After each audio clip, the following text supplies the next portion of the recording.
मंचवर जेवढे लोक आहेत त्यांनी खाली उतरण्याचा प्रयत्न करा। रमेशजी जरा सगळं राष्ट्रीय नेते जे आलेले आहेत त्यांना मौका द्या। धारावी बचाव आंदोलनातील जे प्रमुख आहे हम सब एक है वकार भाई विक्की वकार जी, ये चंद्रशेखर आझाद यांना आपली पार्टी में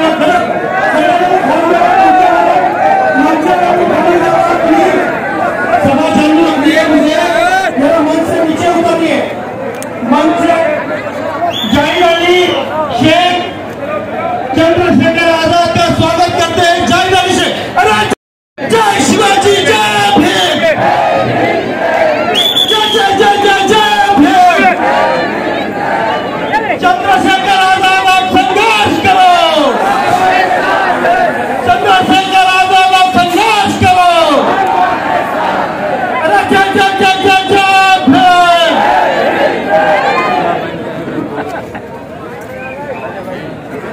बलाई young committee president Meraj Akhtar भाई, सेक्रेटरी गुड्डो, ट्रेजरर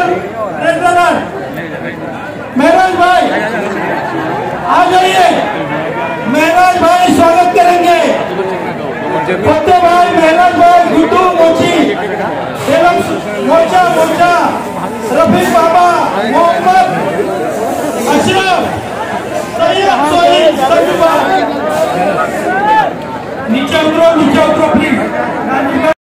जमीन इस धरती को नमन करता हूँ। चलो आगे चलो। और समय समय पे भारत की धरती पर जन्मे सभी संतों गुरुओं महापुरुषों को नमन करता हूँ और धन्यवाद देता हूँ हमारे सभी नेतागणों का जिन्होंने मुझे यहाँ आने का मौका दिया।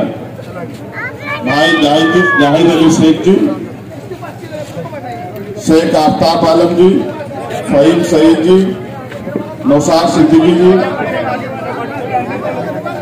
मुल्लो सैयद जी, अतीक अहमद जी, मिर्जा माजिद जी, जावेद अली जी, मिराज शेख जी, परवेज शेख जी, कपिल सलमानी जी, दानिश शेख जी, नूर हसन जी, आदिल खान जी, नरुलत, शकील शाह, सादात रंजीत, टाइगर सलमान, आजम खान, इमरान शेख, अफजल शेख, जिशान शेख, मोहसिन खान, इरफान अंसारी, ये सब हमारे टीम के लोग हैं। इनका धन्यवाद। हमारी जो लीडरशिप है उनका धन्यवाद। अशोक भाई, कैलाश साहब, हमारे लीगल टीम के साथी वकील साहब, नितिन जी, जितने इस मंच पे तमाम पार्टियों के लोग बैठे, हमारे प्रदेश के अध्यक्ष आनंद साहब, जीतू भाई, अविनाश जी, सुनील साहब, अविनाश भाई, अगर ये लोग ना होते तो मैं आपके बीच नहीं होता। भाई इसको रोक कर आप छोड़ दे। मैं आपके उत्साह की कदर करता हूं, लेकिन अगर आप ये लड़ाई लड़ना चाहते तो पहले लड़ाई के लिए तैयार हो जाओ। जलते घर को देखने वाले फूस का छप्पर आपका है, आग के पीछे तेज हवा है, आगे मुकद्दर आपका है। उसके कत्ल पे मैं भी चुप था, मेरा नंबर अब आया, मेरे कत्ल पे आप भी चुप हो, अगला नंबर आपका है।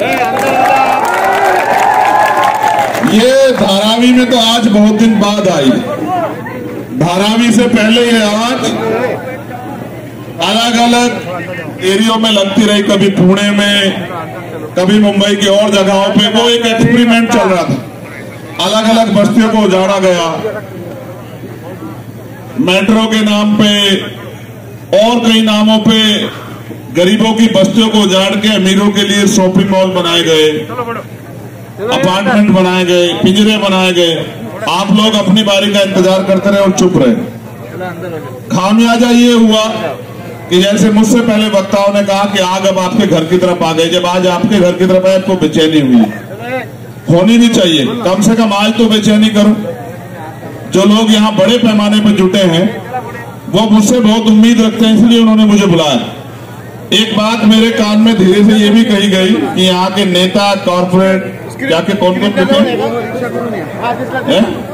कॉर्पोरेटर बिके, विधायक बिके, MP बिके। तो उसको दे दो। एमएलए बिक गए, जब सब लोग बिक गए हैं, कुछ लोग होंगे वो किसी कारण से बाहर नहीं आ रहे, तो फिर उन्होंने मुझसे कहा कि आप भी आ जाओ। मैं आता हूँ हर साल भीमा कोरेगांव के ऐतिहासिक विजय स्तंभ को नमन करने के लिए शौर्य दिवस पे। तो फिर इन्होंने 3 तारीख की सभा की परमिशन ली। मैंने इनसे कहा 2 तारीख में ले लो। मैं जितने लोग यहाँ बैठे हैं उनसे पूछना चाहता हूँ, क्या आप इस जमीन को बचाना चाहते हो? हाथ उठा के बताओ जो लोग बचाना चाहते हैं। जो लोग चाहते हैं कि बच जाए वो एक हाथ खड़ा करो, जो लोग चाहते हैं कि जमीन उनके पास रहे वो दोनों हाथ खड़ा करो।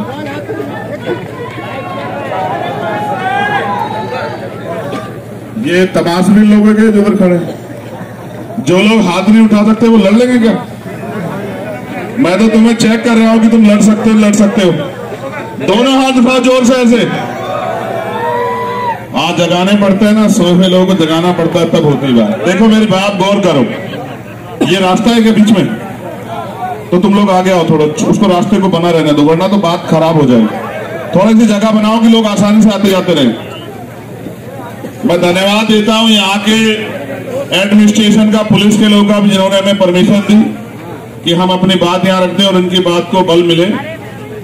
देखो मैं आपको वापस लेके चलता हूं, जब 14 अगस्त को देश गुलाम था। कब? 14 अगस्त 1947। 15 अगस्त 1947 को हम लोग आजाद हुए। जब देश आजाद नहीं था, इस देश में बहुत तरह के अधिकार सब लोगों के लिए नहीं थे।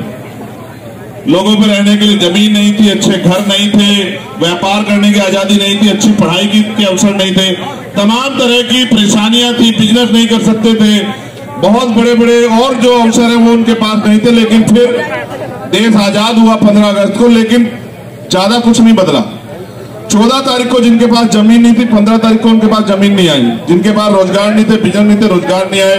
जिनके पास नौकरी नहीं थी, नौकरी नहीं आई। जिनके पास घर नहीं थे, उनके पास घर नहीं आए।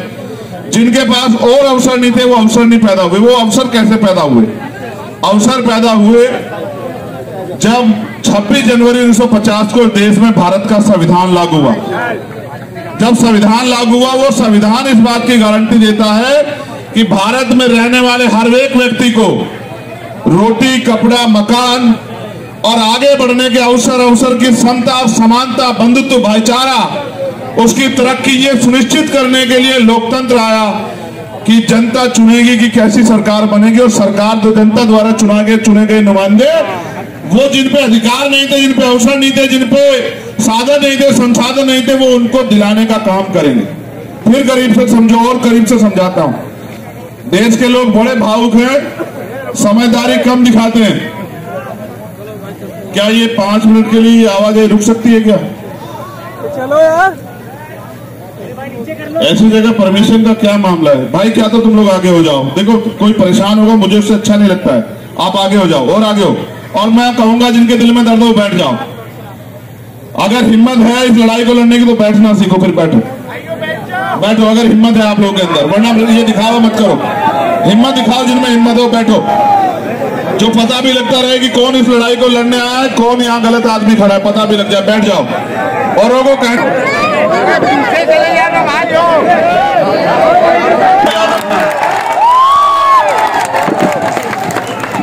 एक सब्र तक इंतजार किया जाएगा, उसके बाद नहीं। अरे बैठो ना, भैया जाओ ना, आगे भी जाने के लिए बोला है ना, जाओ करके। पोलीस प्रशासनाने हा जो रस्ता आहे ना, येण्या जाण्याचा बंद करून टाका प्लीज। मी बिडकर साहेबांना विनंती करतो, त्यांच्या प्रशासनाला हे जे लोक येतात जातात ना, बंद करून टाका। फक्त आता 1 घंटा राहिलेला आहे, 1 घंट्यासाठी धारावीकरांनी कळ सोसावी। इथे जे पोलीस अधिकारी आता येऊन जाऊन देऊ नका कोणाला प्लीज। अगर 5 मिनट व्यवस्था नहीं हुई तो मार्च निकालेंगे हम लोग। पोलीस अधिकारी SRP भी तिकडे थांबवा आता। जो लोग चलेंगे हाथ खड़ा करो जरा एक बार।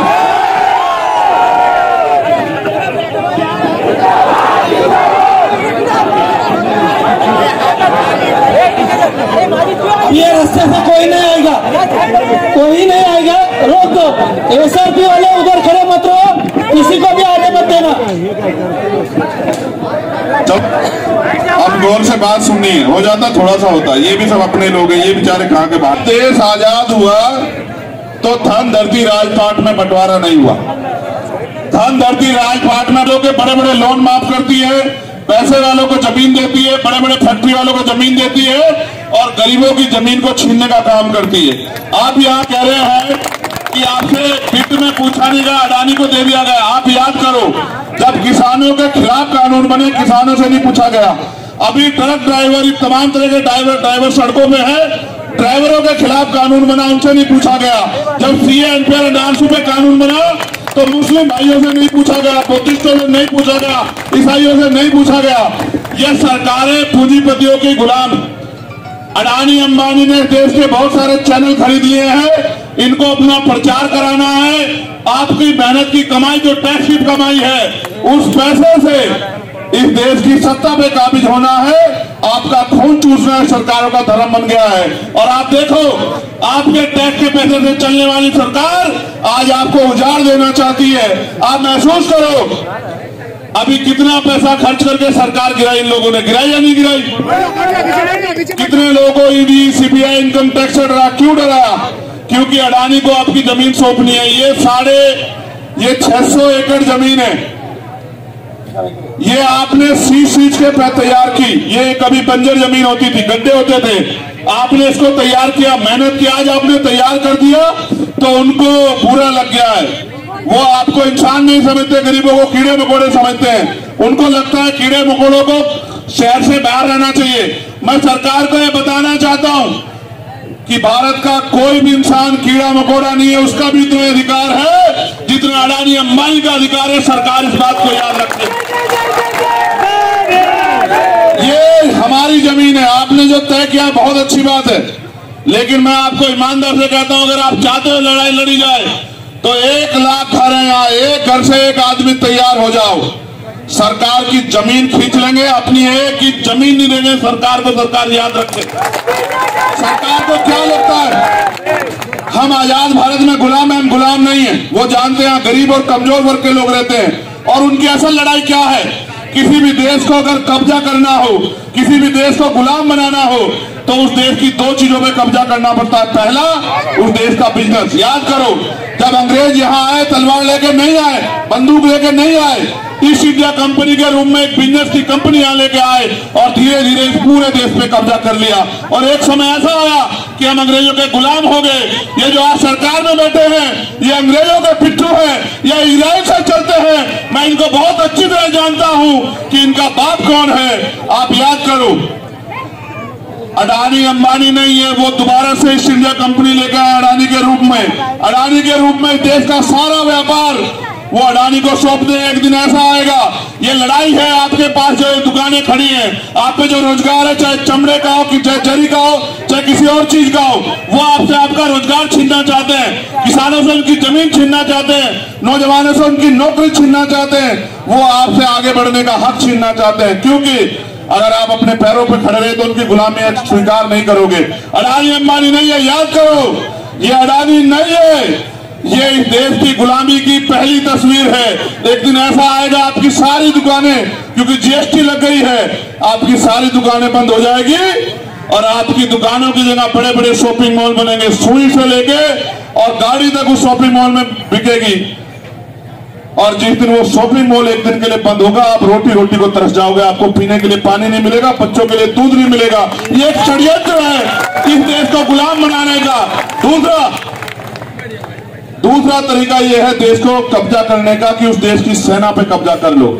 इन्होंने अग्निवीर योजना लाके देश की सेना के हौसले कमजोर किए और इन्होंने अग्निवीर योजना लाके जो समर्पण था राष्ट्रभक्ति का नौजवानों में, उसको कमजोर किया। ये चाहते हैं कि सेना में इनकी विचारधारा के लोग रहें, जो ये सेना के जरिए और बिजनेस पे कब्जा करके इस देश के करोड़ों शोषितों, वंचितों, कमजोरों को, मजलूमों को गुलामों जैसा जीवन जीने के लिए मजबूर करें। मगर ये भूल गए हैं कि जब फिरौन पैदा होते हैं तो हजरत मूसा भी पैदा होते हैं। ये लोग भूल गए। इनको नहीं पता है कि ये बाबा साहब अम्बेडकर का देश है। इनको नहीं पता ये फूले साहू का देश है, ये महाराज शिवाजी का देश है। इनको नहीं पता है हम अपने मरते मिट जाएंगे, अपने खून के एक बूंद चुका देंगे, अपनी जमीन का 1 इंच हिस्सा अडानी को, सरकार को नहीं देंगे। ये मेरा ऐलान है। और याद रखना, मैं फिर आपसे कह रहा हूं, देखो ईवीएम के जरिए सत्ता में आ रहे हैं। ईवीएम को में छेड़खानी करने के लिए नेताओं को, अधिकारियों को तमाम तरह की चीजों को खरीदना पड़ता है। उसके लिए पैसा चाहिए। पैसा कहां से आएगा? पैसा आएगा आपकी जमीन छीन के, पैसा आएगा आपका कारोबार छीन के, पैसा आएगा आपके मेहनत की कमाई को लूट खसोट के पैसा आएगा, और उस पैसे के जरिए राज करना चाहते हैं। आप तय कर लो, ये महाराष्ट्र है। महाराष्ट्र पूरी दुनिया को रास्ता दिखाता है। महाराष्ट्र देश में आप लोग घबराओ मत। अगर आप इस लड़ाई को जीतना चाहते हो तो मैं आपको रास्ता बताता हूं। मांगे तो आपकी है, आपकी मांगे। ये लोकतंत्र है। अडानी मालिक नहीं है, मोदी मालिक नहीं है, फडणवीस मालिक नहीं है, मालिक आप हैं। और मालिक से उसकी जमीन कोई छीन नहीं सकता। ये धरती हमारी माँ है और हम अपनी माँ की रक्षा करना जानते हैं। ये बात सरकार जान ले। मैं आपको ये कहना चाहता हूं, जन जागरण अभियान चलाओ। हर घर से एक व्यक्ति तैयार करो। 1 लाख लोग रोज मोर्चा निकालो। 1 लाख लोग रोज सभा करो। अपना जीवन अपनी जमीन के नाम समर्पित कर दो। कुछ दिनों में घुटनों पे आ जाएंगे। आप महसूस करो। किसानों का आंदोलन आपको याद है? 1 साल से ज्यादा किसानों को लगे, 13 महीने वो बैठे रहे। लड़ाई एक दिन में नहीं जीती जाती। लड़ाई जीतने में बहुत समय लगता है। हिम्मत दिखाओ, ताकत पैदा करो, संगठन बनाओ, एकजुट हो जाओ, भाईचारा पैदा करो। और जो दीवारें जाति धर्म के नाम पे नफरत की इन्होंने खड़ी की है, उनको गिरा दो। एक दूसरे के अपने बराबर में बैठे व्यक्ति की जाति धर्म मत पूछो, उसका हाथ पकड़ लो, भाईचारा पैदा करो और तय कर लो कि यहाँ जो कुछ होगा वो हम तय करेंगे, यहाँ की जनता तय करेगी, धारावी तय करेगी। और धारावी के लोगों को धारावी से कोई निकाल नहीं सकता। अडानी नहीं, अडानी का कोई और जो इसका रिश्तेदार या इसका जो रहनुमा वो भी आ जाए, वो हमसे हमारी जमीन नहीं छीन सकता। ये बात याद रखें। मैं फिर आपसे कह रहा हूं, वो जो न्यूज चैनल रोज नफरत फैलाते हैं, वो जो एंकर बैठे हैं बेचारे मजबूरी में अपना पेट पालने के लिए, वो जो उनके इशारे पे काम करते हैं, उनका एक मकसद ये है। वो किसका काम करते हैं? जनता का तो करते नहीं, जनता के मुद्दों को तो उठाते नहीं। वो मोदी जी का प्रचार करते हैं, वो भाजपा का प्रचार करते हैं, वो विपक्ष को गालियां देते हैं, वो विपक्ष को डराने का काम करते हैं। उनका एकमात्र एजेंडा ये है कि इस देश के मूलभूत सवाल दूर हो जाए। अगर आप अपनी जमीन बचाना चाहते हो तो मैं स्पेशली उनको कहूंगा जिन्होंने नीले पटके पहन रखे हैं, घर घर निकलो, हर घर से सूची बनाओ, एक आदमी तैयार करो और अगले 3 दिन में 1 लाख लोगों का मोर्चा रोज लगना चाहिए। कभी इस गली में, कभी उस गली में, कभी उस क्षेत्र में, कभी उस क्षेत्र में। रोज आपका मार्च होना चाहिए। आपके घर से बढ़ के, आपकी जमीन से बढ़ के आपके लिए कुछ नहीं होना चाहिए। 4 दिन में अडानी जैसे लोग घुटनों पे आ जाएंगे। और एक और बात, अगर कोई हमारी जमीन छीनने का प्रयास करेगा तो हम भी उसको नहीं छोड़ेंगे। जितने प्रोजेक्ट अडानी के यहां चल रहे हैं उन सब पे कब्जा कर लो जाके। वो हमारी जमीन छीनेंगे, हम उनकी जमीन नहीं छोड़ेंगे। फिर मैं कह रहा हूं आपको, अडानी पैसा कहां से लाता आपको पता है? सरकार उसको लोन देती है। जन आपकी टैक्स का पैसा जो बैंकों में जमा है वो पैसा वहां से लेता है। उस पैसे के जरिए सरकार को पैसा देता है। यानी कि जनता का पैसा जनता को देके मालिक अडानी बन गया। बताओ, सब उसके तोते बन गए, सब उसके हिसाब चल रहे हैं। कुछ लोग जिंदा हैं, जिनका जमीन जिंदा है, वो ना सरकार से डरते, ना जेल से डरते, ना मुकदमों से डरते। मैं तो इंतजार कर रहा हूं कि कब मुझे मुंबई की जेल देखने को मिले।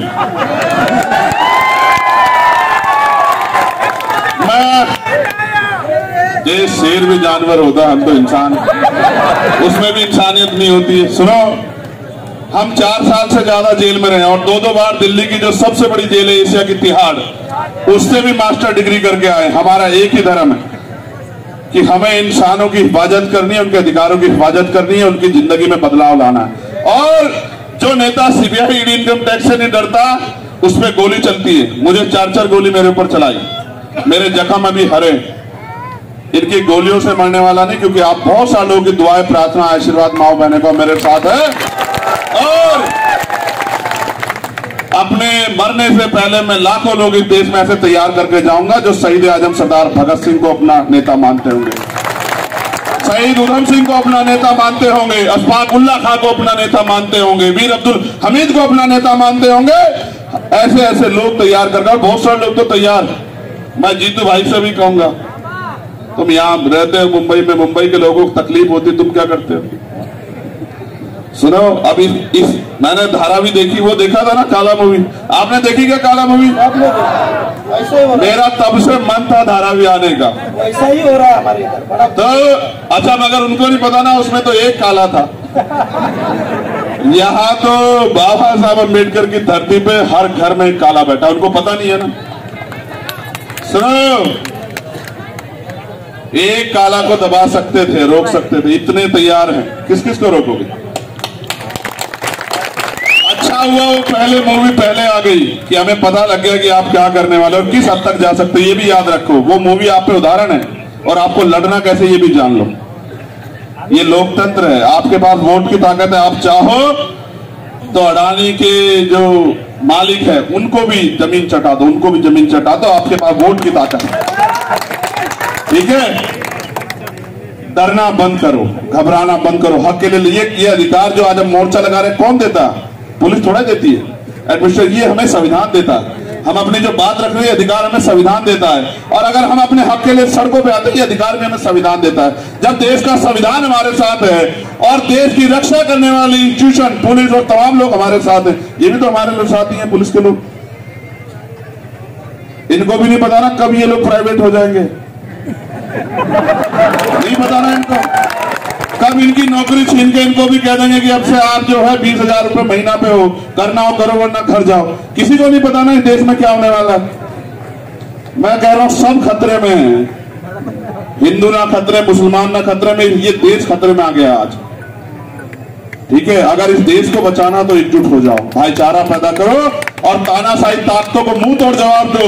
लोकतंत्र है, आपकी वोट की ताकत के आगे बड़े बड़े सूरमा। आप चाहो किसी गरीब के बेटे को कुर्सी बिठा दो और चाहो अडानी के मालिक को जमीन पे पटक दो, आपके अंदर बहुत ताकत है, आप अपनी ताकत को समझो। और मैं कहना चाहता हूं, यहाँ जितने पुलिस के लोग खड़े हैं, ये एडमिनिस्ट्रेशन के वो महलों से नहीं आए, उन्होंने वो भी धूल फाक के इन्हीं बस्तियों से निकले, यहीं से निकले, यहां से निकले होंगे धारावी से, तो किसी और धारावी से निकले होंगे, और मेहनत मजदूरी करके उनके माँ बाप ने उनको पाल पोस के बड़ा किया होगा। लेकिन आज देखो कि उनके जरिए हमारे लोगों का दमन कराने का प्रयास किया जा रहा है। मैं आपसे जिम्मेदारी से कह रहा हूं, कोई कीमत चुकानी पड़े, दूसरे धारावी की तरफ आग ना उठे, इसलिए आप ही लोग कमर कस लो। कोई भी कीमत चुकानी पड़े, अगर गोली भी खानी पड़ेगी, मैं वचन देके कहता हूं आपको, धारावी की धरती पे बाबा साहब अम्बेडकर का वंशज होने के नाते अगर गोली खानी पड़ेगी तो चंद्रशेखर आजाद आपसे सबसे आगे रह रहे। मेरे कंधों में जिम्मेदारी है, जब जब आप मुझे आवाज दोगे, जितना समय लगता है उससे पहले आऊंगा, और मेरे रूप में भाई जीतू जी, भाई कैलाश जी, भाई अशोक जी, भाई सुनील थोराट जी, सुनील गायकवाड़ जी, तमाम हमारे लोग वो चंद्रशेखर बन के आपकी रक्षा करेंगे, आपके लिए लड़ेंगे। और याद रखना, एक अम्बेडकरवादी हजारों गुंडों में भारी है, ये भी आप याद रखना। ये इस मुल्क में जो सपना देखा था क्रांतिकारियों ने कि कैसा मुल्क बने, वो अभी नहीं आया। अभी रोटी कपड़ा मकान स्वाभिमान सम्मान का जीवन सबको नहीं मिल रहा है, और लोग बड़ी मेहनत से एक एक पैसा जुटा के प्रयास कर रहे हैं, तो भी इनको नहीं पच रहा। ये चाहते चंद लोग राज करें और बाकी लोग मेहनत मजदूरी गुलामी करें। किसकी गुलामी करें? अंग्रेजों से तो हम लोग लड़ लिए थे, लेकिन ये जो अंग्रेजों के फेस में ये जो यहाँ आज जो है, जो लोग राज कर रहे हैं, इनसे भी लड़ना पड़ेगा मेरे लोगों। इसलिए आपसे कहना चाहता हूं, एक कल से सूची बननी चाहिए और 30वें दिन में संज्ञान लूंगा इसका। 1 लाख लोग चाहिए इस आंदोलन को लड़ने के लिए, और बाहर के लोग तो बहुत आएंगे आपकी सुरक्षा रक्षा के लिए। देखो, नेताओं को क्या चाहिए आपसे? वोट ही चाहिए ना। तो आपके दोस्त रिश्तेदार भी रहते होंगे ना अलग अलग जगह पे पूरे महाराष्ट्र में, सबको सूचना भेजो ना कि भाई हमारी मदद करो ना, वो लिखना शुरू करें। सोशल मीडिया का युग है, आज जितने लोग बैठे इतने लोग सोशल मीडिया पे लिख दें कि धारावी की 1 इंच जमीन नहीं देंगे हमारे बिना, हमसे पूछे बगैर अगर कोई चाहेगा, तो कल ही कई लोगों की तो नींद हराम हो जाएगी। आप लोग समझो ना, अपनी ताकत को समझो। अगर मेन मिस्ट्री मीडिया नहीं दिखाएगा, अखबार नहीं दिखाएगा, तो अपनी मुंह को साधन बनाओ ना, बोलो ना, रोज बोलो, चिल्लाओ। सोशल मीडिया है जो अडानी जियो लाया, अडानी का जियो, अंबानी का, अच्छा वो अंबानी ने दिया, जो वो जियो तमाम लाया ना, उन्हीं का फायदा उठाओ। सोशल मीडिया तमाम चीजें ना, बोलो अपनी बात को, बनाओ ना अपनी ताकत, इकट्ठे हो जाओ ना, यूनिट होके यूनिटी बना के और फिर यूनिटी बना के इसको लड़ो ना। मैं आपको कहना चाहता हूँ, ये हर बैठा शख्स आपकी लड़ाई को लड़ने आप आए हो ना, इनके साथ जरा खड़े हो जाओ एक बार। जो लोग इनकी लड़ाई लड़ने हैं, जरा एक बार खड़े हो जाओ। अडानी हटाओ, अडानी हटाओ। सुनो, पार्टी बैनर पीछे छोड़ के एक दूसरे के हाथ पकड़ो, छोड़ो, सब चीजें छोड़ो। ये जंग है, ये जंग है, तो इस जंग में सब कुछ जायज। अब आप लोग भी पकड़ो, बोलो, भूल जाओ आपके पास कौन जात धर्म के लोग बैठे, हाथ पकड़ो एक दूसरे के। यही ताकत हमें जिताएगी। जितने लोग बैठे वहां भी बैठे, मैं उनको देख रहा हूं, एक दूसरे के ऐसे हाथ पकड़ो जैसे इन्होंने पकड़ रखे हैं। अपने बराबर वाले का हाथ पकड़ो, मत सोचो कौन है, बस ये याद रखो कि वो तुम्हारा भाई है। जो इस लड़ाई में खड़ा है वो तुम्हारा अपना है, वो तुम्हारा भाई है। जो तुमसे आज दूर बैठा है वो तुम्हारा अपना नहीं है, जो यहाँ तुम्हारे लिए वो अपना है। इसलिए मैं आपसे कहना चाहता हूँ, लड़ाई लड़नी है तो तरीका एक है, लोकतंत्र, जमहूरियत है। 4 दिन में अगर सरकार के कुंडे गोल ना कर दिया और अडानी वापस ना भागता दिखाई दिया, तब आप मुझे कहना अपनी ताकत बना लो। कल से काम में जुटो और हर घर से सूची बना के एक आदमी की जिम्मेदारी लेके आओ। जिस तरह से आजादी के दीवाने लड़े थे ना, अंग्रेजों के खिलाफ ऐसे लड़ेंगे। जैसे रेशमी रुमाल तहरीक चली थी ना, ऐसे लड़ेंगे और ऐसे बलिदान हो जाएंगे अपनी मिट्टी पे कि दोबारा कोई अडानी पैदा नहीं होगा इस देश में। मेरी बात को याद रखना। और आप क्या नारा दिया आपने? अडानी हटाओ, धारावी हटाओ। ये अडानी कौन है? धारावी को, धारावी का क्या कर देगा अडानी? सुनो, मैं कहना नहीं चाहता था मगर फिर कह रहा हूं, शाखाओं को छोड़ दो, पेड़ को काट दो। जड़ी काटो ना, छोड़ो ना, ना जड़ होगी ना अडानी पैदा होंगे। क्यों समझ रहे हो? मैं जानता हूं ना। जड़ी खत्म करो। तुम लोग ईवीएम पे भी ध्यान रखो, ईवीएम से वोट की चोरी हो रही है, ईवीएम पे भी ध्यान रखो और इनको वोट की ताकत मत दो। देखो ठीक हो जाएगा ना सब। आपकी मांगे मैं एक बार पढ़ देता हूं, पूरे देश में जो हमारे लोग रहते हैं उनको भी पता लग जाए कि किस तरह गरीबों की जमीन लूटने का यहाँ इंतजाम किया जा रहा है। और याद रखना भाई, मैं मीडिया के लोगों को भी कहना चाहता हूं, प्यारे सम्मानित मीडिया बंधुओं, आपका बहुत बहुत धन्यवाद आने के लिए। मगर आप याद रखना कि हम बहुत मजबूत संगठन के कार्यकर्ता हैं और हमने कई बार इस सरकार को अपनी ताकत का लोहा मनवाया है। दिल्ली में हमने कई आंदोलन करके सरकार की नींद हराम करके रख दी। चाहे वो एनआरसी का गृह मंत्री कहते हैं ना, एनआरसी लागू होगी, हुई क्या लागू? सब हो सकता है, आप हिम्मत जुटाओ। देखो, एक जो गंभीर मांग है वो ये है कि झुग्गी वासियों को 500 वर्ग फीट का निःशुल्क आवास उपलब्ध कराया जाना चाहिए और जो लोग 40 भवन में के निवासी है उनको 750 वर्ग फीट का निःशुल्क मकान उपलब्ध कराना चाहिए।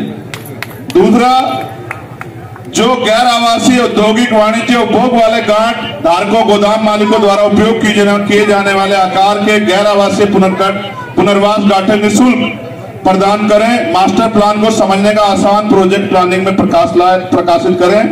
धारावी में झुग्गी झोपड़ियों के भविष्य की रखरखाव लागत के लिए प्रति पुनर्वास निधि 25 लाख का प्रावधान करें। धारावी में सभी नवस्थापित वाणिज्य औद्योगिक शैक्षणिक संस्थान प्रतिष्ठान में उपलब्ध नौकरियों में धारावी के बेरोजगार युवाओं को 80% आरक्षण प्रदान करें। मध्य रेलवे, हार्बर रेलवे और मध्य रेलवे सटी झुग्गियों पर रेलवे को आपत्ति नहीं होनी चाहिए। उनका सर्वेक्षण करने के लिए डीआरपी या जिला कलेक्टर को भेजा जाना चाहिए। और क्या कोई मांग बची क्या? धारावी का विकास धारावी में होना चाहिए। धारावी का विकास, ये सबसे महत्वपूर्ण है कि धारावी का जो विकास है वो धारावी में होना चाहिए। इनको 10 किलोमीटर दूर फेंकने की जरूरत नहीं है। सभी झोपड़ी वालों को आवास मिलना चाहिए, चाहे वो कल लगी हो चाहे 20 साल पुरानी हो, क्योंकि हर आदमी टैक्स देता है, चाहे वो झोपड़ी वाला हो या मकान वाला। आप सबसे टैक्स लेते हो तो सबकी सुरक्षा रख रखाव की जिम्मेदारी आपकी है। उनको देने के लिए जमीन आपके पास होनी चाहिए। और हमारे नेता मान्यवर काशीराम साहब कहते थे कि जो जमीन सरकारी वो हमारी। समझ रहे? जो जमीन सरकारी है, जोर से नारा लगा के बताओ, जो जमीन सरकारी है, जो जमीन सरकारी है। जब वो जमीन हमारी है तो अडानी कौन होते हैं सर? समझ रहे हो ना? इसलिए मैं आपसे कहना चाहता हूं कि आप अपनी तैयारी पूरी रखो, हम लोग आपके साथ हैं। अगर यहाँ मोर्चा लगेगा तो पूरे देश भर में भी मोर्चा लगेगा, इसकी गारंटी मैं आपको देता हूं। धारावी के लिए हर प्रदेश में, जिला मुख्यालयों पे, प्रदेश मुख्यालयों पे, दिल्ली में भी हम लोग मोर्चा लगाएंगे अगर धारावी के लोग इस लड़ाई को लड़ना चाहते हैं। अब ईमानदार से हाथ खड़ा करो, लड़ना चाहते हो बताओ। नहीं, ऐसे नहीं लड़ सकते, ऐसे बोलने वाले लोग नहीं लड़ते। भेड़ बकरियां कोई लड़ाई जीतती देखी क्या आपने? भेड़ बकरियां नहीं जीतती, आप योद्धा हो, अपनी ताकत को समझो।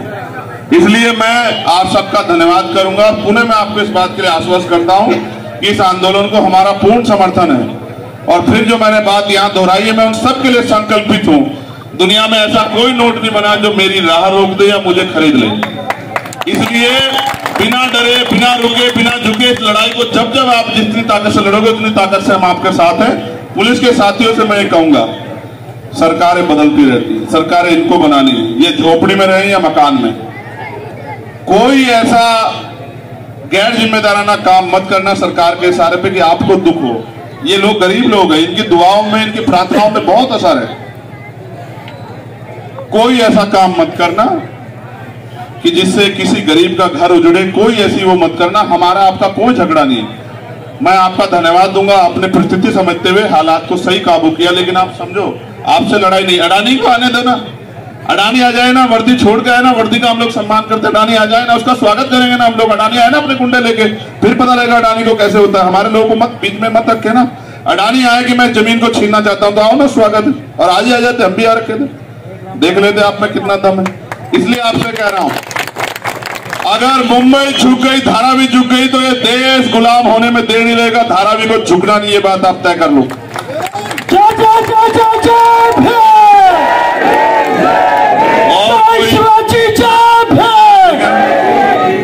तो बहुत बहुत शुक्रिया, धन्यवाद। मुझे ऐसा लगता है बहुत जल्द देश में लॉकडाउन जैसी स्थिति होगी, क्योंकि आपको घर में रोक के अडानी को कुछ देने का इंतजाम। मगर याद रखो, किसी चीज से नहीं हटेंगे पीछे, किसी भी चीज से नहीं पीछे हटेंगे। आपकी आंख से एक आंसू नहीं टपकने देंगे, खून टपका देंगे अपना, लेकिन किसी भी कीमत पे आपको कमजोर नहीं पड़ेंगे। बहुत धन्यवाद। मीडिया के बंधुओं का भी धन्यवाद, पुलिस के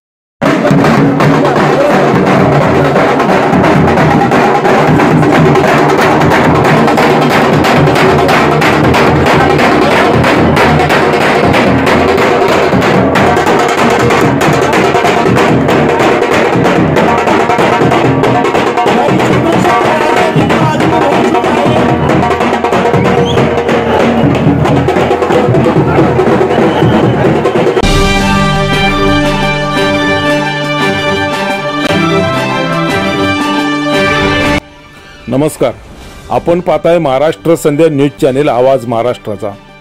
रेशन दुकानात काळा बाजार, पाणी खात्यात पाणी मुरतंय, पोलीस ऐकूनच घेत नाहीत, अनधिकृत बांधकाम करणारी माफिया, पैसे दिल्याशिवाय कामच होत नाही, प्रशासन निद्रा अवस्थेत। थांबा, घाबरू नका, आम्ही आहोत तुमच्यासोबत। समाजातील अनिष्ट प्रवृत्तींना आरसा दाखवण्याची आणि अन्यायाला वाचा फोडण्याची आम्ही हिम्मत दाखवतो। साथ तुमची, हिम्मत आमची। होला हो करता येत नाही आम्हाला, आम्ही प्रश्न विचारणारच धडक बेधडक। महाराष्ट्र संध्या यूट्यूब न्यूज चॅनेल आवाज महाराष्ट्राचा चॅनेल लाईक करा, शेअर करा, सबस्क्राईब करा, कमेंट्स करा। आपल्या सातत्यपूर्ण सहयोगाबद्दल धन्यवाद। तानाजी कांबळे, संपादक